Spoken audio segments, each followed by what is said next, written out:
Brady Varman here with DAC Baseball. So when we talk about leaving the cone alone, what we're really trying to target is the action of our rear hip, right? A lot of times in hitting, we'll talk about, or we'll hear people talk about sequencing. And we think, you know, hips need to go before the hands, or hips need to go before the torso, which then turns before the hands, which then ultimately delivers the barrel. And while that's true, how we kind of train that, I think, is often misinterpreted. So, you know, we'll see pictures of a guy like Bryce Harper, right? Just a still picture of him in this position right here, where his lower half is open and he's still got a lot of tension back here before he goes and ultimately unleashes the barrel.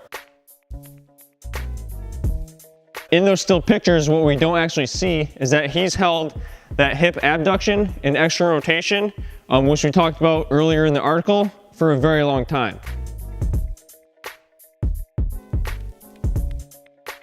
Right? He's not actively trying to open his lower half.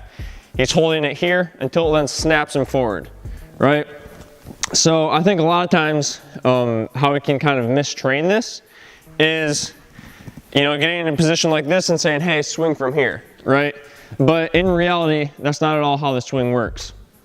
We don't start in that position, and we shouldn't be actively trying to get into that position.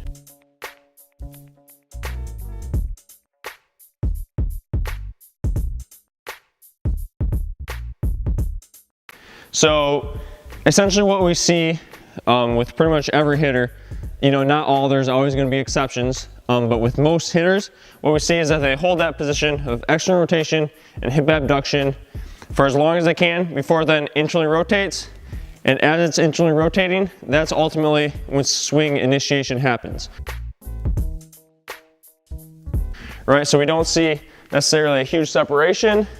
Instead, we'll see, you know, load out, and then as swing initiation happens, that's when that rear foot also starts turning as well.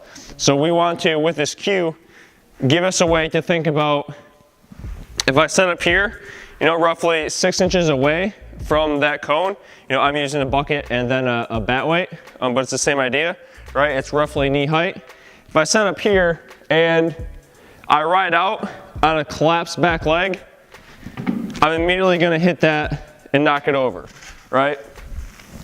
So when we give the cue of leave the cone alone, right, until swing initiation, right, that's kind of the add-on to it.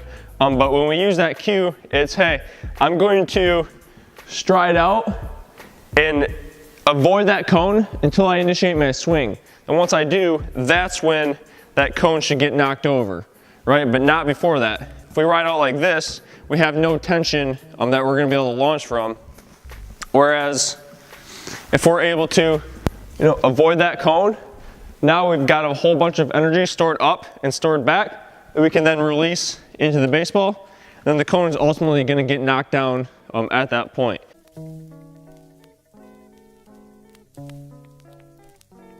Right, so what you can do is actually put a cone or something like this in between a hitter, just to help them get that initial feel, where you might just have them go to foot plant, right, get here, so then they can feel like, what does it feel like to keep my knee from hitting that cone early.